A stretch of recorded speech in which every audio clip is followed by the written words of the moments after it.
আরেকটা কথা স্পষ্ট ভাষায় বলে দিতে চাই, পিআর পদ্ধতিতে নির্বাচন আয়োজন করার কোনো বিকল্প নাই।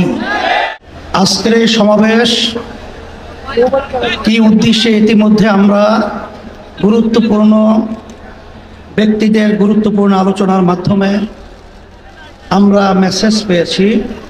সামনে বাংলাদেশকে এই লক্ষ্যে আমরা গঠন করার দায়িত্ব পালন করব ইনশাআল্লাহ।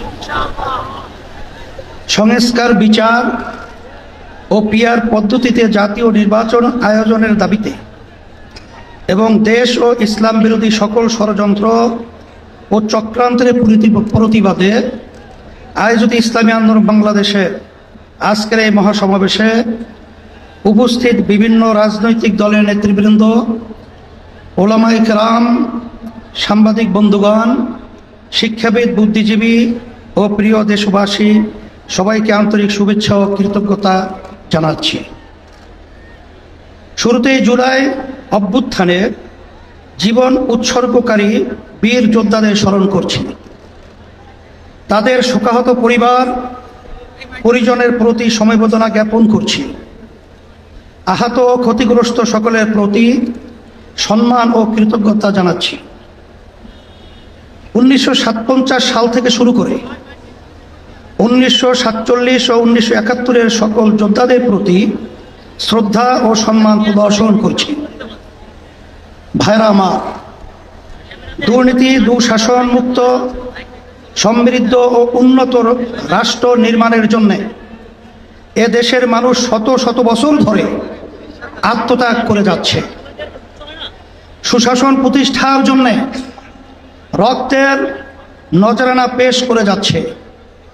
তারই ধারাবাহিকতায় 24 জুলাই, আগস্টে ও আরেকটি গণ অভ্যুত্থান হয়েছে। আমাদের অতীতের আত্মত্যাগ বিফলে গেছে ভুল নীতি এবং অসুস্থ রাজনীতির কারণে। সুতরাং জুলাই অভ্যুত্থানকেও আমরা অতীতের মতো ব্যর্থ হতে দিতে পারি না। আবু সাঈদ ও মুগ্ধরা আমাদের স্মৃতিতে অম্লান হয়ে আছে।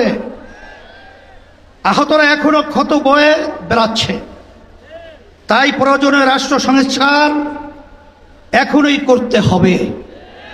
পতিত স্বৈরতন্ত্রের সাথে জড়িতদের বিচার করতে হবে। আরেকটা কথা স্পষ্ট ভাষায় বলে দিতে চাই, পিআর পদ্ধতিতে নির্বাচন আয়োজন করার কোনো বিকল্প নাই।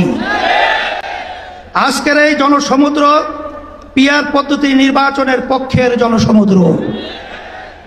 সংগ্রামী দেশবাসী, 1972 সালে রচিত সংবিধান ছিল দেশের মানুষের বোধবিশ্বাস ও গণ আকাঙ্ক্ষার বিরোধী। সেই সংবিধান রচয়িতাদের স্বাধীন বাংলাদেশের সংবিধান রচনা করার ম্যান্ডেটই ছিল না। তারা ভিন দেশের সংবিধান অনুসরণ করেছিলেন, ফলে যা হওয়ার তাই হয়েছে। কোনো ক্ষেত্রেই কাঙ্ক্ষিত সমৃদ্ধ ও উন্নতি হয় নাই। রাজনৈতিক সংস্কৃতি কলুষিত হয়েছে। সবচেয়ে ভয়াবহ ব্যাপার হলো সংবিধান মেনেই স্বৈরাচার তৈরি হয়েছে। এজন্যই আমরা সংস্কারের প্রশ্নে অটল, অবিচল ও আপোষহীন অবস্থান নিয়েছি।